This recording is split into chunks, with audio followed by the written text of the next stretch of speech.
Baba Mungu, nakushukuru kwa neema yako. Tunapoangalia somo la leo, uweze kuwa na kila mmoja wetu. Hata katikati ya somo, mtoto wako anaposikiliza kipindi cha leo, akapokee ulinzi, akapokee kufunguliwa kwake, akapokee baraka. Baada ya kipindi hiki, wagonjwa wakapone, waliofungwa na nguvu za giza wakafunguliwe milele, ambao walikuwa wanapambana katika maisha bila kujua ulinzi wako wakauone leo. Kwa jina la Yesu tumeomba na kuamini, amen. Leo tunaangalia somo letu muhimu sana lenye kichwa kinachosema kujenga ngome ya kiroho maishani, sehemu ya kwanza. Kujenga ngome ya kiroho maishani, sehemu ya kwanza. Ukiona somo hili limewekwa sehemu ya kwanza na ya pili, ujue kwamba lina uzito ambao lengo letu sio kumaliza mada. Lengo letu ni kukufanya uweze kuelewa. Hebu sikiliza zuri hapa kidogo. Umegundua kuna Wakristo wengi sana ambao wanapata vitisho au mashambulio ya kiroho, na yanakuwa ni mara kwa mara. Si kwamba hawajampokea Yesu, si kwamba hawaombi, sio kwamba watu hawaendi kanisani, lakini wanashambuliwa mara kwa mara. Sasa ukikaa chini ukachukulia kwamba maisha ya kimwili ni picha tu ya maisha halisi ya kiroho, ndipo utajua ya kwamba kuna namna tunaweza tukajenga ngome ya kumzuia adui asiendelee kushambulia. Zamani walipokuwa wanaishi katika miji yao, ukisoma habari ya Yeriko, ilikuwa ina ngome. Yerusalemu ilikuwa ina ngome. Nenda kaangalia miji mikubwa kama miji iliyojengwa na Wasumeria, walikuwa wanajenga ngome. Kule Babel ilikuwa ni ngome kubwa sana imejengwa. Ukisoma Biblia katika jicho la kiroho, utagundua Biblia imeeleza mfumo wetu wa maisha ya kiroho hivyo hivyo. Kuna ngome zinatakiwa kujengwa ili kuzuia au kupunguza mashambulizi ya adui kabisa. Tumekuwa makini kujenga nyumba na kuweka milango yenye nguvu, lakini tumesahau kutengeneza milango yenye nguvu ya kiroho. Ndio maana leo tunaanza kuangalia sehemu ya kwanza ya namna anavyoweza kujenga. Mtu anakuambia, mchungaji, nimeshangaa ya kwamba nimeshambuliwa na jambo hili tena limetokea, kabla hujakaa sawa lile tena limetokea, hujakaa sawa limetokea. Mfuatiliaji wa masomo yetu ya Jumatano, kila Jumatano mwaka utangu ulipoanza saa 4 usiku muda kama huu, tumekuwa tukiangalia mfululizo vitu mbalimbali ambavyo vinaweza kuharibu maisha yetu. Nakumbuka tuliongelea habari ya mtu kuweka tumaini katika vitu vyake. Tukaona Daudi alipoweka tumaini kwa majeshi yake, nini kilitokea? Alipata shambulio, maana aliondoa ulinzi wa Mungu akaweka ulinzi wake. Mnakumbuka tukaona pia jambo lingine la msingi sana, ya kwamba watu walipoondoa imani katika ulinzi wa Mungu, wakaweka ulinzi, imani yao katika fedha na kubana kwao uchumi wao, nini kilitokea? Kwenye Malaki sura ya 3 tukaona ya kwamba hata tunapoongelea habari ya zaka na sadaka, hatuongelei habari ya kumhonga Mungu, maana Mungu ana kila kitu. Tunaongea habari ya kumpa Mungu stahili yake, kumpa heshima yake kama muumbaji. Tumetazama yote hayo. Leo tunaangalia sasa sehemu nyingine muhimu, ambapo ni habari ya ujenzi wa ngome. Umewahi kujua kwamba ngome inaweza ikajengwa ya kiroho kwako na kuzuia mashambulizi kwa watoto wako, kwa familia yako, kwa biashara yako, kwa shule yako, alafu hapa kila mmoja katika area yake. Maana mtoto wa Mungu, unisikilize hapa, maisha yetu tunayoishi sisi, tunaweza kuonekana kwamba tunaenenda katika mwili, lakini maisha yetu ni ya kiroho. Kazi yako ile ni ya kiroho, sichukulie kawaida. Ndio maana hata kuipata adui alikushambulia sana. Ile biashara yako pia ni ya kiroho, usichukulie kama ni eneo tu la kiuchumi. Ile ni kambi ya kijeshi ya Mungu. Kwa hiyo lazima uelewe mambo jinsi yanavyokwenda. Mmeangalia jinsi hii vita inavyoendelea kati ya Israeli na Marekani. Wameshikana kwa kitu kimoja, wakapigana na Iran. Umeona wakati Israeli akishambulia au Marekani akishambulia Iran, Irani anashambulia Kuwait, anashambulia United Emirates. Kwa nini? Hawezi kufika Marekani. Kwa hiyo anashambulia maslahi. Shetani hawezi kumfikia Mungu kule alipo. Kwa anachofanya ni nini? Anaposhindwa kumfikia Mungu, shetani anaweza kukufikia wewe, na hii kusaidie kwenye maisha yako ili uweze kujua ya kwamba wewe ni nani. Sikiliza vizuri. Ukiona unatenda kazi yoyote ile na shetani hakushambulii, jua umekuwa rafiki yake. Hiyo ndio kanuni. Sikiliza hii. Maisha ya Mkristo yanafanana na mji. huu ambao tumesema unajengwa. Tunaishi katika ulimwengu ambao una mashambulizi ya wazi na ya siri dhidi ya imani yetu. Shetani hushambulia akili, moyo, tabia, familia na mahusiano yetu na Mungu.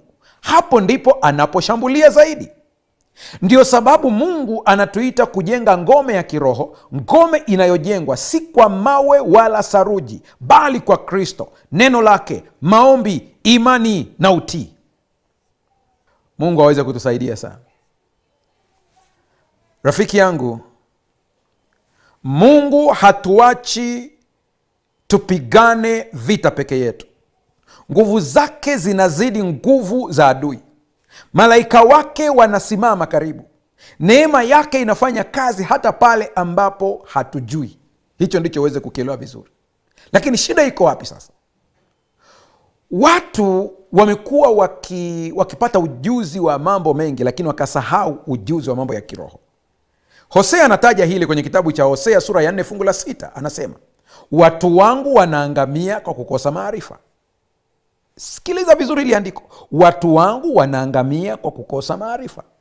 Kwa kinachoponza mtu hapa si kwamba hana silaha za kiroho, si kwamba hana vifaa vya kujenga ngome.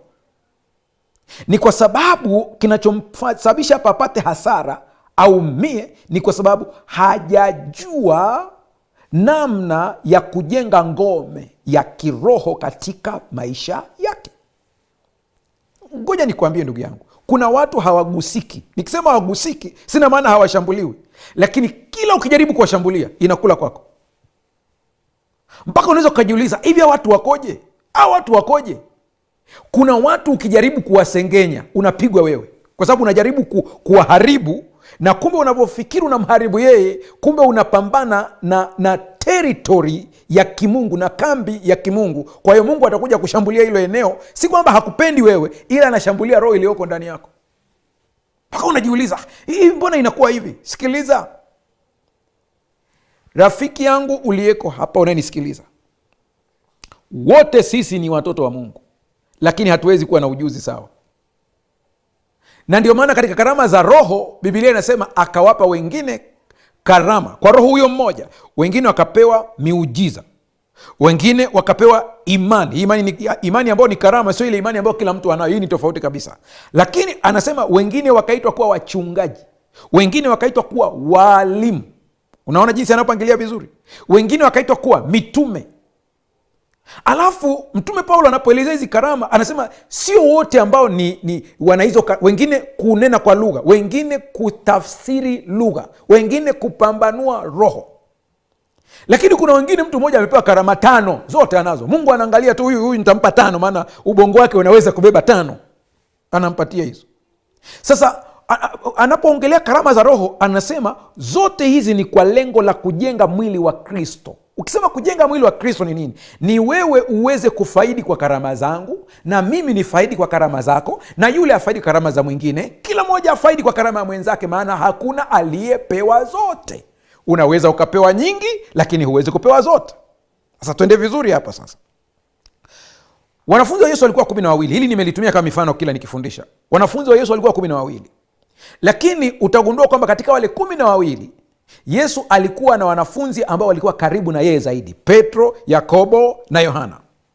Lakini katika hao ambao walikuwa karibu zaidi na Yesu, kuna mmoja alikuwa zaidi kuliko wote, ambaye ni Yohana. Yohana kuna kitu alijua kuliko wenzake. Kaa chini usome vizuri historia yao, uone na jinsi walivyo, utagundua kuna vitu alijua tofauti. Na kwa sababu Yohana alikuwa anajua vitu tofauti kabisa na wenzake, hata maisha yake yalikuwa tofauti. Ndiye mwanafunzi ambaye alichemshwa kwenye mafuta aligoma kumuunguza. Ndiye ambaye alipelekwa Patmos, sehemu ya upweke kabisa, wamtenganishe na watu ili aweze kufa kwa sababu ya kutenganishwa na watu, lakini kule ndiko akapata maono.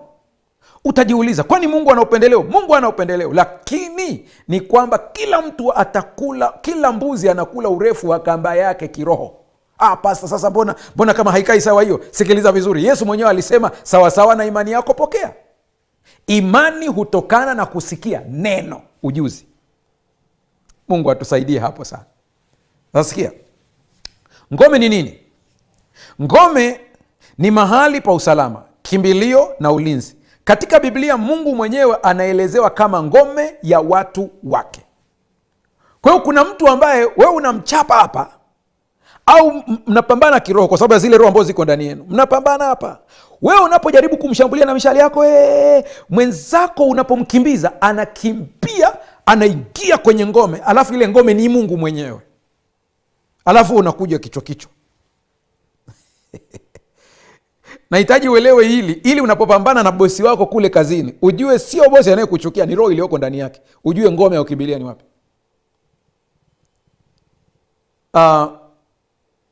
Katika kufundisha neno la Mungu au kuhubiri, moja ya kazi ngumu kabisa ni kuhubiri au kufundisha. Kiukweli ni kufundisha, kwa sababu kwa mujibu wa kitabu kinaitwa Wajumbe wa Kristo, mwandishi Ellen White anasema ya kwamba laiti tungefundisha zaidi na kuhubiri kidogo.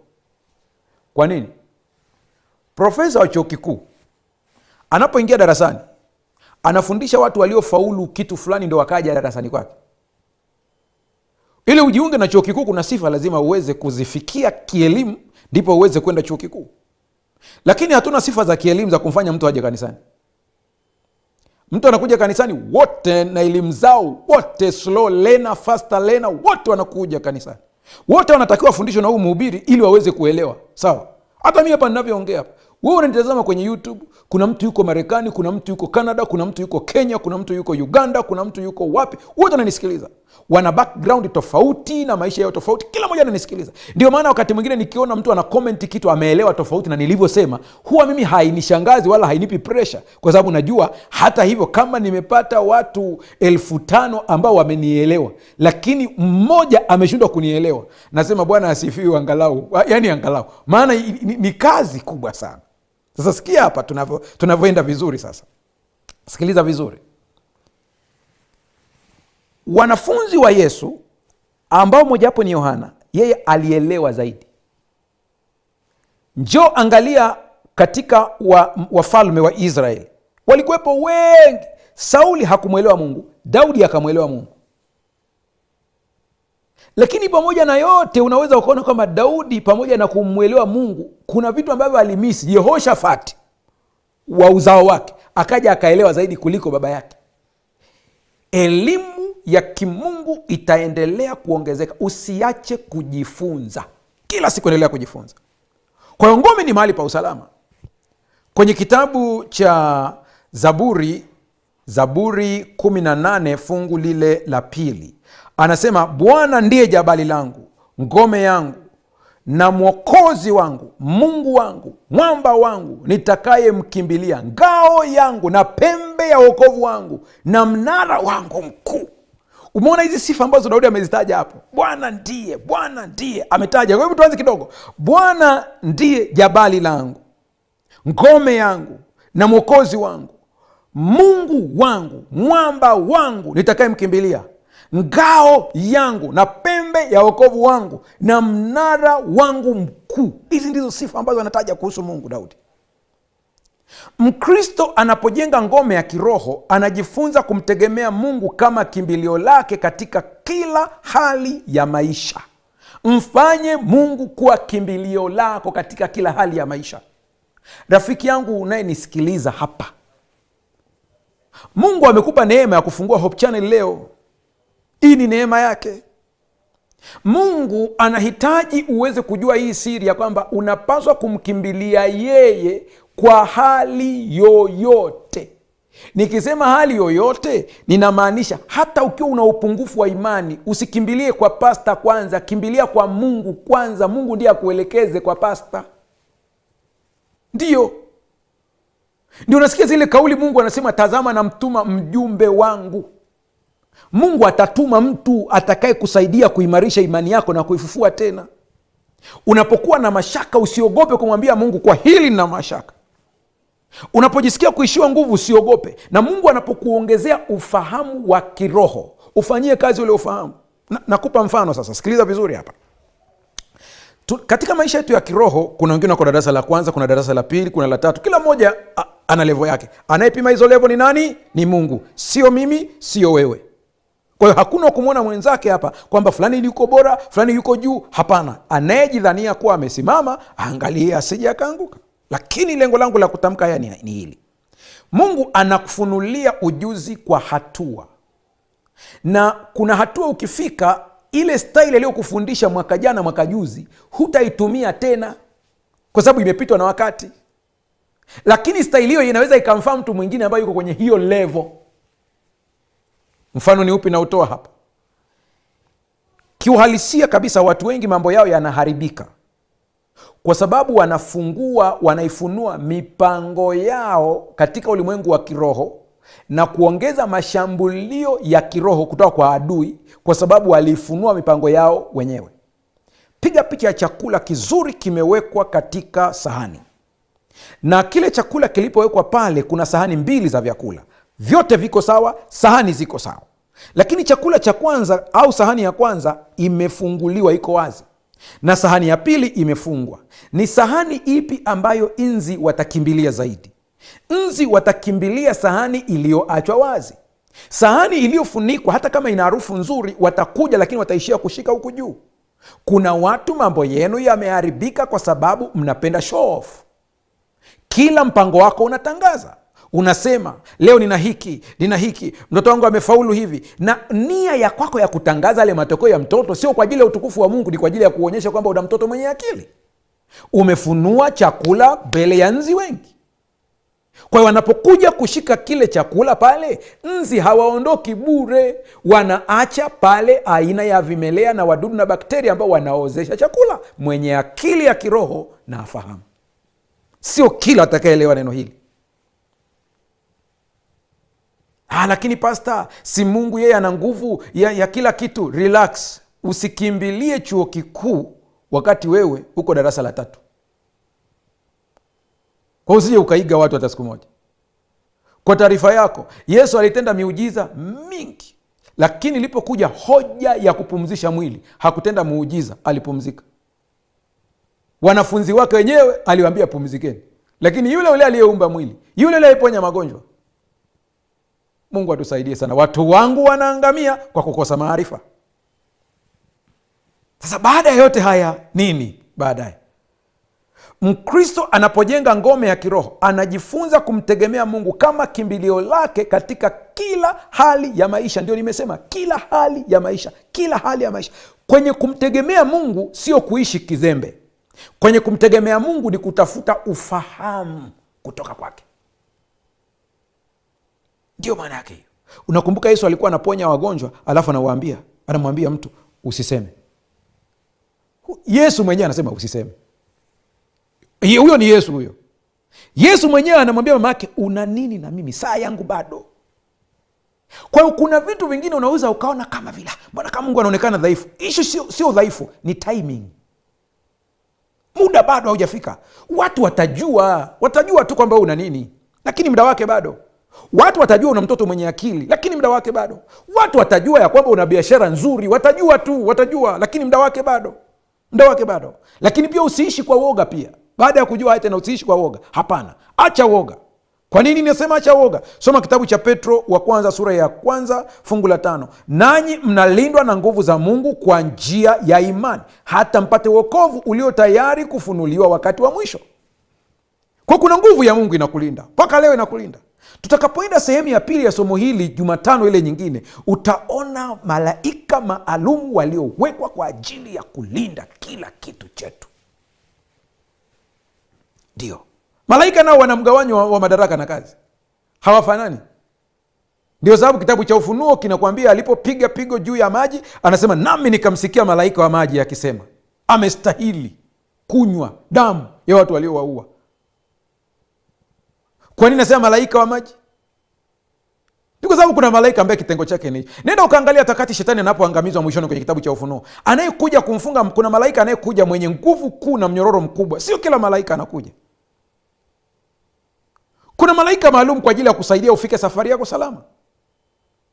Kuna malaika maalum kwa ajili ya kuwasaidia wamama waweze kujifungua vizuri. Hata ukiona daktari amefanya operation mpaka mtoto amezaliwa vizuri, nenda kaangalia jambo hilo kiroho. Ni kwa sababu kuna malaika amesimamia hilo zoezi. Sasa usiache ufanye kazi wewe peke yako bila kushirikisha Mungu. Nilipenda sana wakati wa mkutano ulikuwa unaendelea pale Tanzania, walikuwa wanaendesha mkutano hivi karibuni kule Njombe Net Event. Akasema vizuri dokta aliyefundisha somo la afya, daktari amefundisha, mcha Mungu, anasema hivi, mtangulize Mungu hata ukienda hospitali. Ninakubaliana na yeye kwa 100%. Kwa sababu huyo Mungu ukimtanguliza atakutanisha wewe na daktari sahihi. Sio kila daktari ni wa kwako. Mungu atusaidie sana. Mnalindwa na nguvu za Mungu. Hii si ahadi ya maisha yasiyo na mapambano. Ni ahadi ya ulinzi wa kimungu ndani ya mapambano. Nguvu zinazotuzunguka ni kubwa kuliko nguvu zinazotushambulia. Hili nimelikazia katika masomo mengi sana. Wale ambao wamefuatilia, najua kwamba kuna saa tunasahau, lakini tuendelee kukumbuka zaidi. Natamani hii sentensi kama ungeweza kuiandika au kuendelea kuisikiza pale nyumbani kwako, nami nairudia tena hii sentensi. Hii si ahadi ya maisha yasiyo na mapambano, ni ahadi ya ulinzi wa kimungu ndani ya mapambano. Nguvu zinazotuzunguka ni kubwa kuliko nguvu zinazotushambulia. Ukishaelewa kwamba aliye upande wetu ni mkuu kuliko wao, utalala hata wakati dhoruba ikiwa inapiga boti, inapiga meli, inapiga mashua, lakini bado umelala. Na saa ikifika, hata kama ukiamka ukaamua kuchota maji na kuyatoa nje ya boti yako, ni kwa sababu umeelekezwa hivyo na Mungu, kwa sababu hiyo ndio njia ambayo ameamua. Lakini sio kila saa itakubidi kuchota maji. Kuna saa itakubidi kutamka, upepo tulia.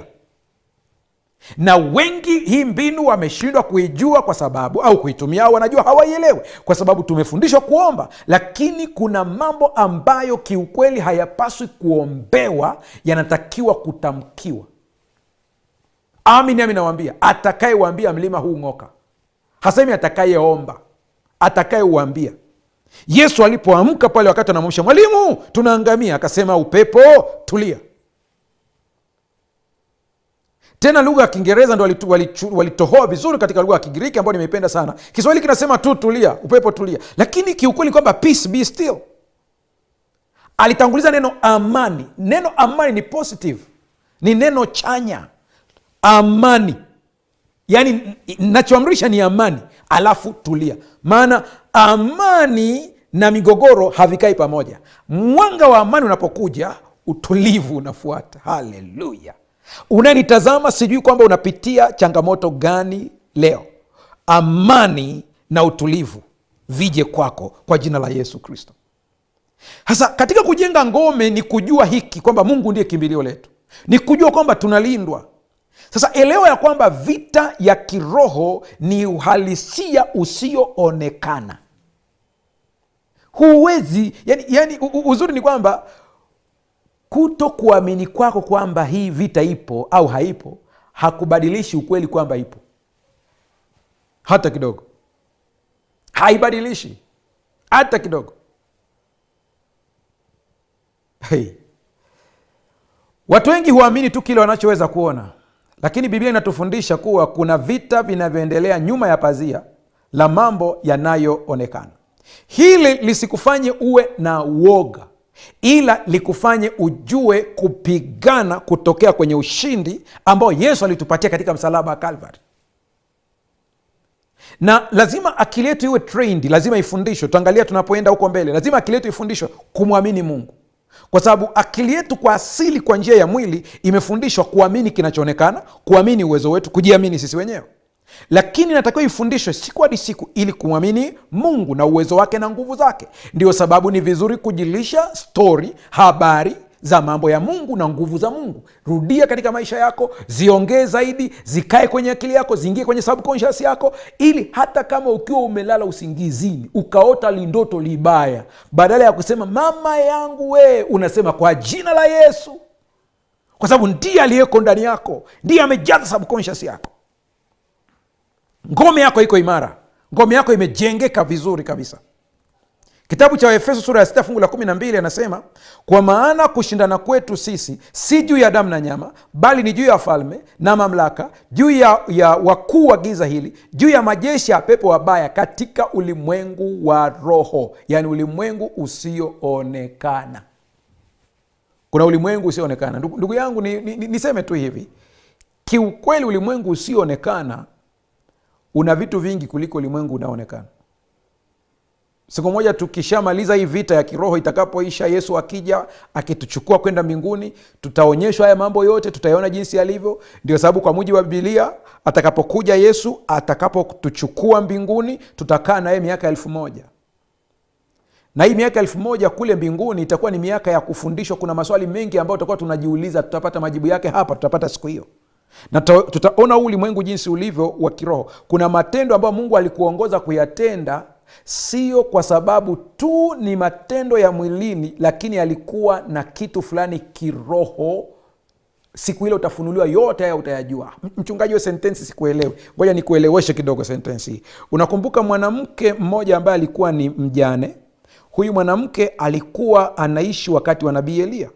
Njaa ilipopiga na Elia akatumwa na Mungu kwenda kwa mwanamke wa Sarepta, Mungu alimwambia Elia kabisa, nimemwandaa. Yule mama alikuwa hajui kama ameandaliwa, ila yeye aliona mgeni akiwa anamtembelea nyumbani kwake, na mgeni aliomba maji. Mnakumbuka stori hii vizuri kabisa.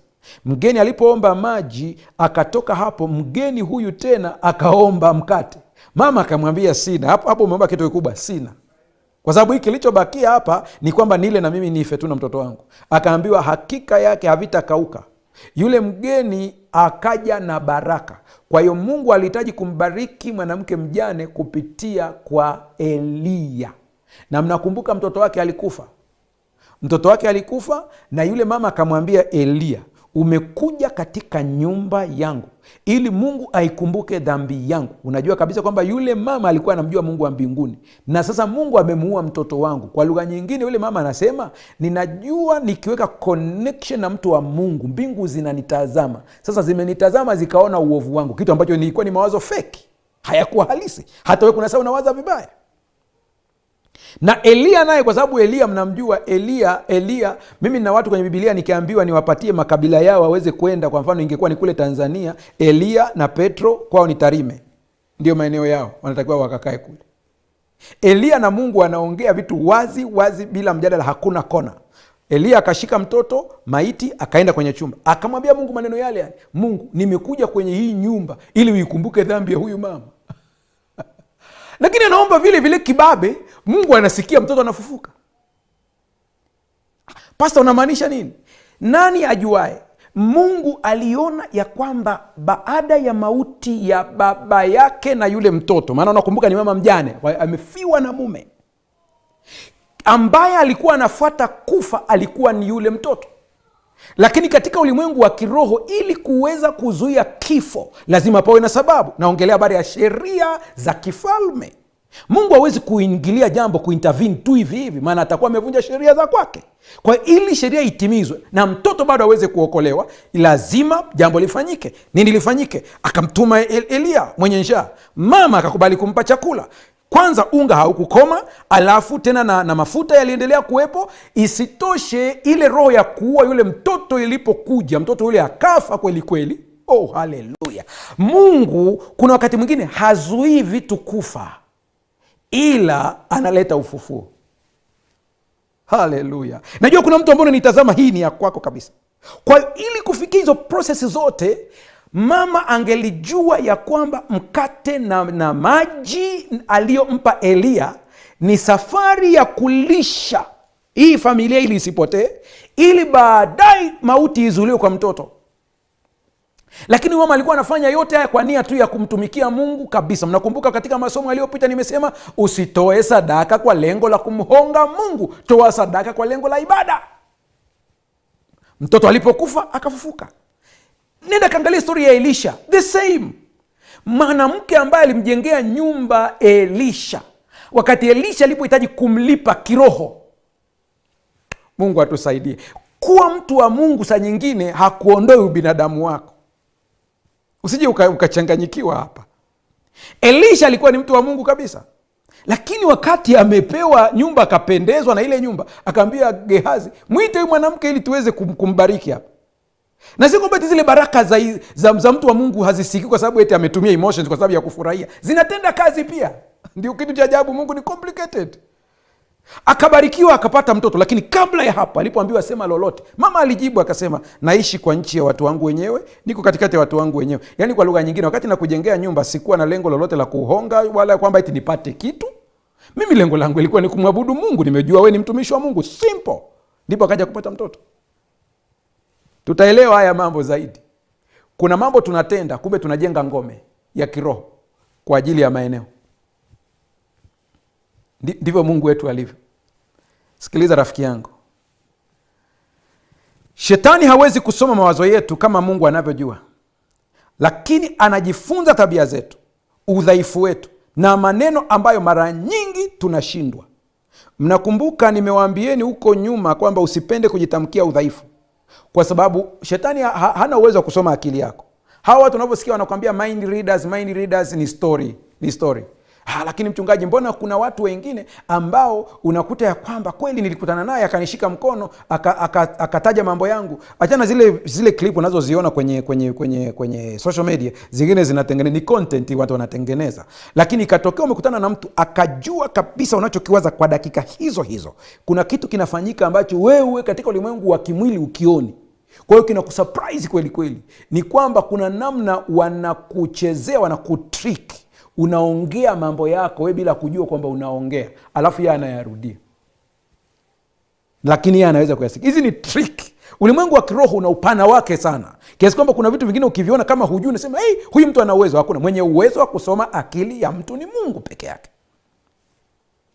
Mashambulizi yake huyu shetani huja kupitia majaribu, kukata tamaa, hofu, kiburi, tamaa, mafundisho ya uongo na uzembe wa kiroho. Hapo ndio maeneo yake ambayo anayatumia sana katika kushambulia watu. Hapo Mkristo yeyote asiyejua kuwa yuko vitani tayari yuko katika hatari kubwa, lakini Mkristo anayejua na anayeomba amepewa silaha ambazo adui haziwezi kuzishinda hata kidogo. Kuna kitabu nimeandika kinaitwa namna ya kuzishinda nguvu za giza. Watu wa Kariakoo wanajua sana habari zake, maana kilitawanywa kwa wafanyabiashara wengi sana Kariakoo wakakisoma kile kitabu.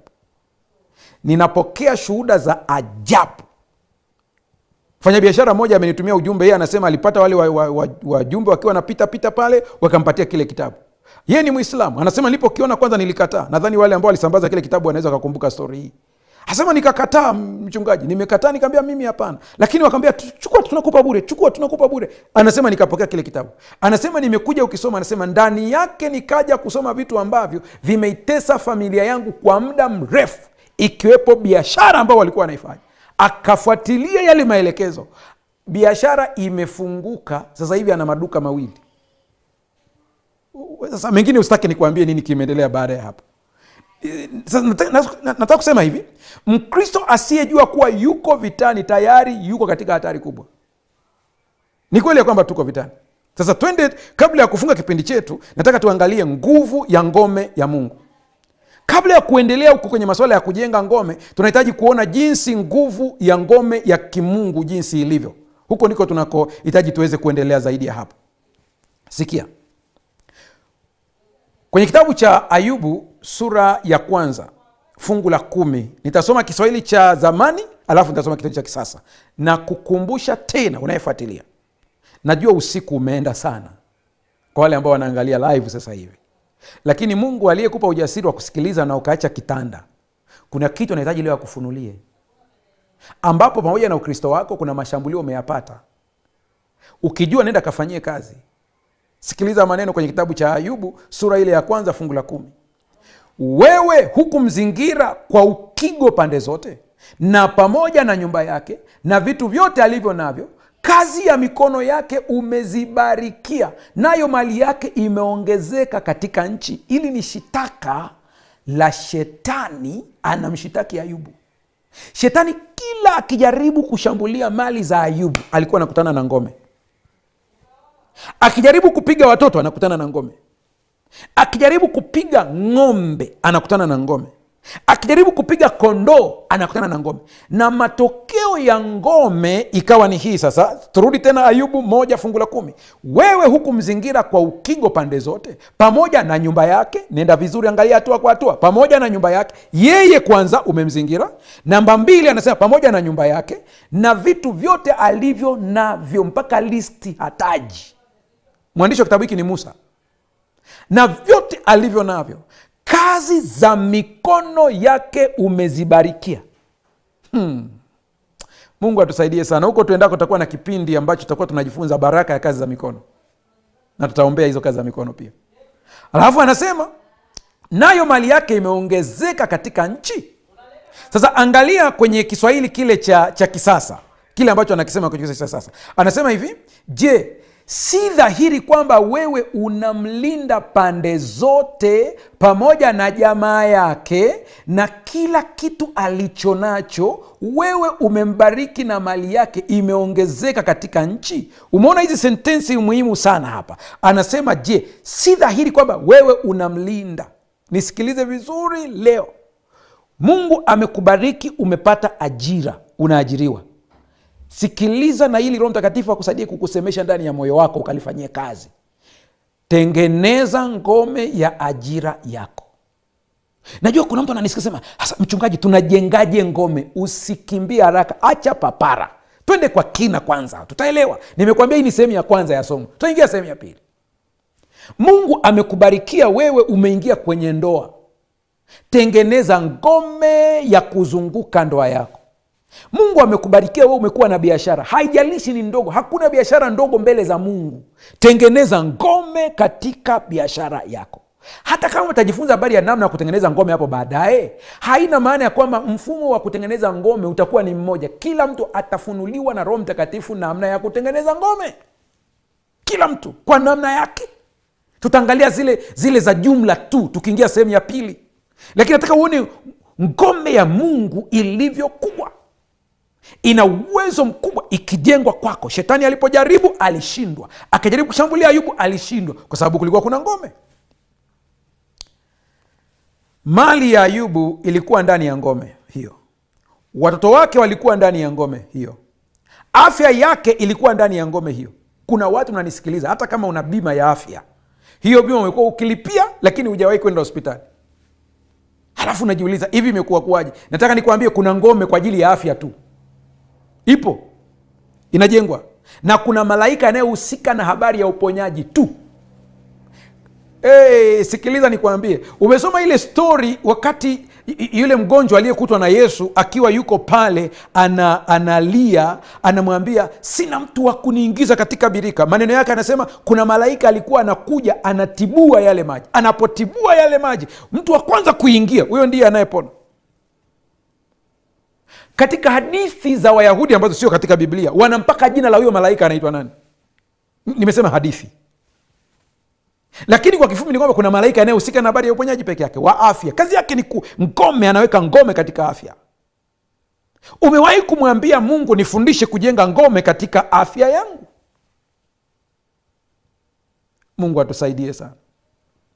Shetani hauwezi kushambulia kile ambacho Mungu amekizungushia boma au ngome, isipokuwa kwa ruhusa ya Mungu na ndani ya mipaka aliyoweka Mungu mwenyewe. Hii ndio pointi muhimu sana. Tumeongea habari ya Ayubu akiwa amezungushiwa ngome na Mungu mwenyewe, na ukisoma kitabu cha Ayubu maisha yake utaona jinsi alivyokuwa anajenga ngome taratibu. Sikiliza nikwambie, nenda ukasome vizuri stori ya Ayubu, utagundua kwamba kati ya staili ambayo alikuwa anatumia kujenga ngome kwa ajili ya watoto wake ni kwamba kila wakifanya sherehe wakirudi alikuwa anatoa sadaka kwa ajili yao. Nenda kasome. Tena anasema ikiwa walimkufuru Mungu moyoni mwao. Kwa alikuwa ni baba ambaye anajua kuwaombea watoto wake. Hiyo ni mojawapo ya njia ya kujenga ngome. Lakini nenda ukaangalie stori ya Ayubu. Ayubu anataja wakati anaongea na kina Elifazi Mtemani na wenzake wote, Ayubu anaeleza staili yake nyingine aliyotumia kujenga ngome. Anasema ya kwamba wakati maskini walipoonewa, mimi naliwasaidia. Hiyo ni ngome nyingine ambayo inajengwa hapo. Nenda taratibu tu, utaona mbele ya safari. Sasa pointi muhimu ni hii ambayo nataka uweze kuibeba sasa. Ni kwamba hata kama wakati mwingine ukiona umepata mashambulio, kuna wakati utapata mashambulio. Sio kwamba huna ngome, ila Mungu aliruhusu shetani aingie, kwa sababu hiyo lazima ikae kwenye akili. Narudia tena sentensi hii, shetani hawezi kushambulia kile ambacho Mungu amekizungushia boma au ngome, isipokuwa kwa ruhusa ya Mungu na ndani ya mipaka aliyoiweka Mungu mwenyewe. Ndio maana Mtume Paulo anasema, jaribu alikuwapata ninyi isipokuwa lililo kawaida ya wanadamu, na Mungu ni mwaminifu, hachi mjaribiwe kupita mwezavyo, na hata katika hilo jaribu Mungu alitengeneza mlango wa kutokea. Kwa hiyo wewe ambao unanisikiliza, kuna saa katika ulimwengu wa kiroho kuna mjadala unaendelea. Kwenye somo lililopita nimesema hii habari unaendelea, fulani yuko hivi, Mungu anasema hapana, huyo yuko hivi. Mwisho shetani anasema, umemkingia kifua sana, ungeacha tu ni mjaribu, yule mtu anakukufuru. Mungu anasema, namjua, fanya ufanyavyo. Kwa hiyo ukiona ngome imeshambuliwa kwa ruhusa ya kimungu, sema jina la Bwana libarikiwe, kwa sababu baada ya hapo utatoka kama dhahabu. Hata pale Mungu alipomruhusu shetani kugusa Ayubu, ilikuwa si kushindwa, bali ni mpango mkubwa zaidi wa kudhihirisha utukufu wa Mungu mbele ya ulimwengu wa kiroho. Pasta, hapo namaanisha nini? Kuna utukufu wa Mungu hautaonekana kwenye ulimwengu wa kimwili tu. Kuna utukufu wa Mungu utaonekana katika ulimwengu wa kiroho, lakini katika ulimwengu wa kimwili hauonekani. Bado mchungaji, sijakuelewa. Kuna watu tunaoishi nao katika ulimwengu wa kimwili, tumewadharau na kuwaona watu wa kawaida makanisani kwetu, hawana vyeo makanisani, wao wana vyeo vya kawaida ambavyo hata havina kishindo kikubwa, lakini katika ulimwengu wa kiroho ni mabrigadia generals. Unashangaa kabisa kwamba kumbe jamaa ana nyota nyingi kuliko wewe, lakini pale kanisani unavyomuona hajapewa hata uzee wa kanisa. Hii itakufundisha kumheshimu kila mtu. Pasta, bado sijakuelewa. Sikiliza, unaweza ukawa na cheo kanisani cha duniani, lakini kile cheo hakitambuliwi mbinguni. Kwa hiyo usitutishe. Unajua mimi mzee wa kanisa bwana, tena mzee kiongozi, unajua mimi shemasi mkuu, unajua mimi ni mchungaji. Sikiliza, hujasoma habari ya Paulo. Anasema kwamba kuna ambao wanamhubiri Kristo kwa faida, na Paulo anasema mimi sijali, kikubwa Kristo anahubiriwa. Kwa hiyo namaanisha nini? Kwa vile huna jicho la kujua yupi anatambuliwa hapa na kule, waheshimu wote. Waheshimu wote. Kwa nini nasema ni waheshimu wote? Hivyo ndivyo tulivyoelekezwa na Kristo yeye mwenyewe, kwamba tuwaheshimu wote. Kwa sababu gani? Kwa sababu huwezi kutofautisha. Kwa hiyo kuna saa unaweza ukapambana na halisi alafu ukapata matokeo mabaya. Sikia, Ayubu sura ya 13 fungu la 15, ijapokuwa ataniua hata hivyo nitamtumaini. Unasikia maneno ya Ayubu? Unaelewa, Ayubu anajua kwamba kuna mahali Mungu anaweza akatenda kitu ambacho hukipendi, lakini kumbe kina faida kwako, ila wewe hujui. Mimi nakumbuka wakati nikiwa mdogo nilipata ugonjwa ambao ulikuwa unakula ni vidonda kichwani vingi sana, vilikuwa vingi. Nimesimulia, baadhi wanajua histori. Wakati mama ananiosha, nakumbuka alikuwa anaminya hiki kichwa, anakamua usaha kwenye kindoo, vile vindoo vidogo vya Sadolin, ndipo alikuwa ananioshea pale. Kwa hiyo alikuwa anakamua kabisa, na akikamua kabisa unasikia akiachia ile mikono, unasikia kabisa panalia njui. Na wakati huo madaktari walikuwa wanapambana kunitibu kati ya sindano ambazo nilizichukia, ambazo nilichomwa wakati, mpaka leo naikumbuka, inaitwa Cristapen. Lakini lengo la mama kunipeleka kule kwa ajili ya kuchomwa ile sindano, si kwamba ananichukia, alikuwa ananipeleka kule kwa makusudi. Nakumbuka baba alikuwa yuko safarini, walikuwa anafanya kazi maeneo mengine kule Arusha, Moshi. Kuna wakati alikuja, wakati wa likizo zake amekuja, ikabidi yeye ndiye anipeleke hospitali kwa ajili ya kuchomwa ile sindano. Siwezi kusahau hilo tukio, mpaka leo nalikumbuka, na najua hata huenda sasa hivi ananiangalia, yeye ameshasahau.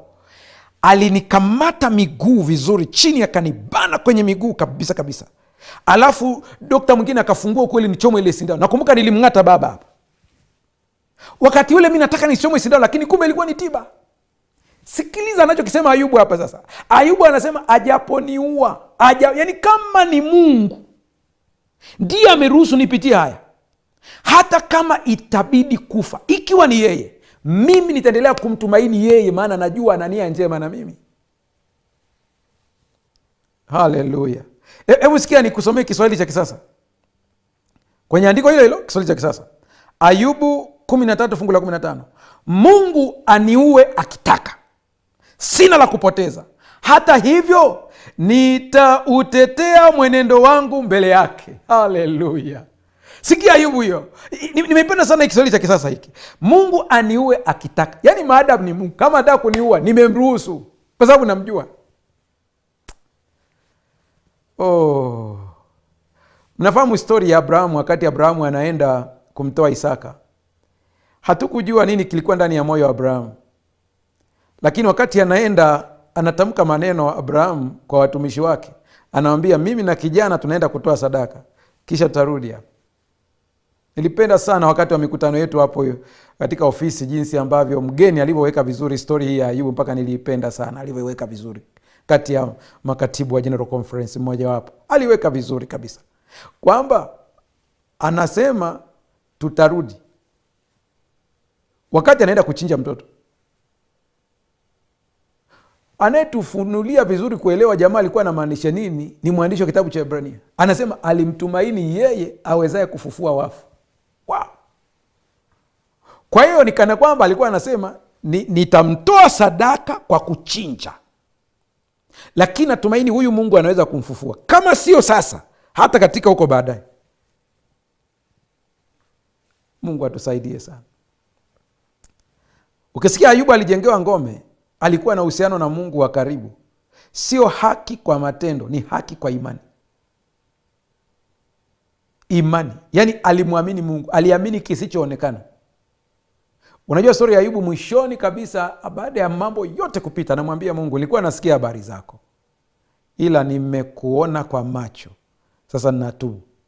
Kwa nini Ayubu anatubu? Anatubu kwa sababu baada ya lile tukio alipata darasa la juu, alivuka kiwango cha ufahamu wa kiroho. Na mimi nakwambia, yoyote unaoyapitia leo, baada ya kutoka hapo, hutabaki kama ulivyo. Kuna ufahamu wa ziada utakuwa nao, kuna ujuzi utakuwa nao, kuna toba utatubu nyingi na maungamo mengi sana, utatoka kama dhahabu.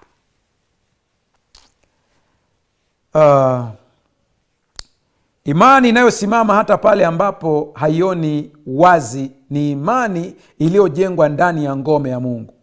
Ngome hiyo haiondoi maumivu, lakini inahakikisha kwamba maumivu hayabomoi msingi. Ndiyo, maumivu hayabomoi msingi. Rafiki yangu, Mungu aweze kusaidia sana uweze kulielewa hili katika uzito wake.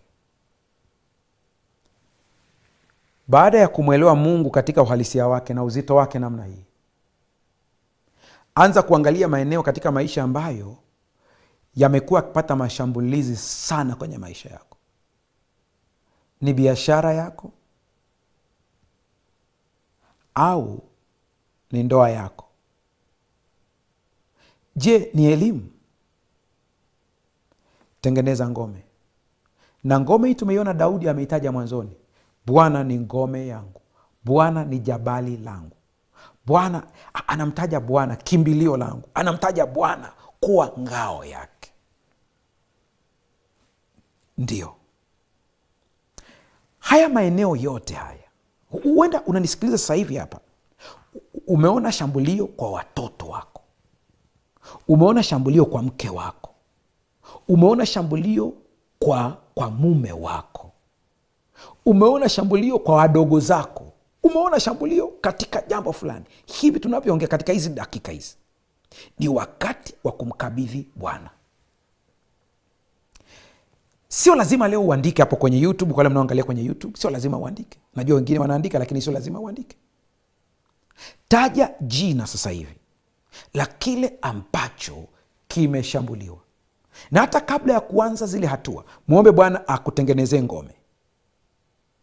Lakini muombe Bwana akufundishe namna ya kutengeneza ngome. Vitu viwili, Bwana anatengeneza ngome, alafu kuna sehemu ya ngome unatengeneza wewe mwenyewe.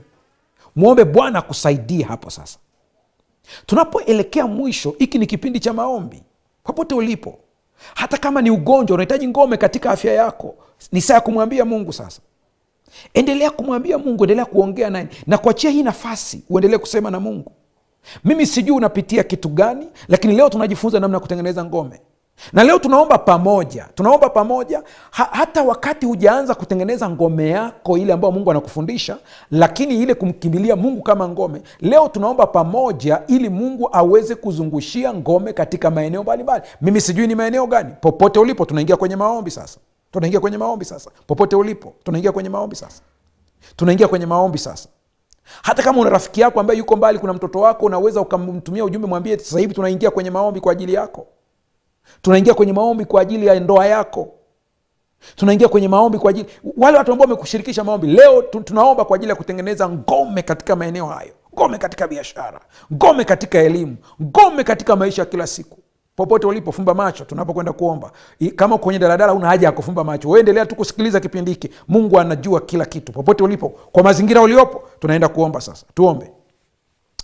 Baba yetu na Mungu mtakatifu, tunakushukuru kwa elimu uliotupatia siku ya leo. Leo tumeangalia sehemu ya kwanza na tumeona watu wako wanaangamia kwa kukosa maarifa. Lakini tumeona wewe Mungu, cha kwanza kabisa, wewe ndiye kimbilio letu. Wewe ndiye msaada, wewe ndiye ngome. Kabla ya sisi kuingia katika ile sehemu ambayo inatuangukia kutengeneza ngome, na kusii ukatutengenezee ngome. Baba, tengeneza ngome kwa ajili ya mtoto wako anayesikiliza kipindi hiki, anayefuatilia kwa njia ya redio, anayefuatilia kwa njia ya YouTube, anayefuatilia kwa njia ya television ya Hope Channel. Mkono wako wa neema ukapate kumgusa katika masaa haya, akiwa ametulia hapo nyumbani kwake. Mwingine yuko kazini anasikiliza. Ngome yako ikapate kuzunguka kwa mamlaka ya jina la Yesu.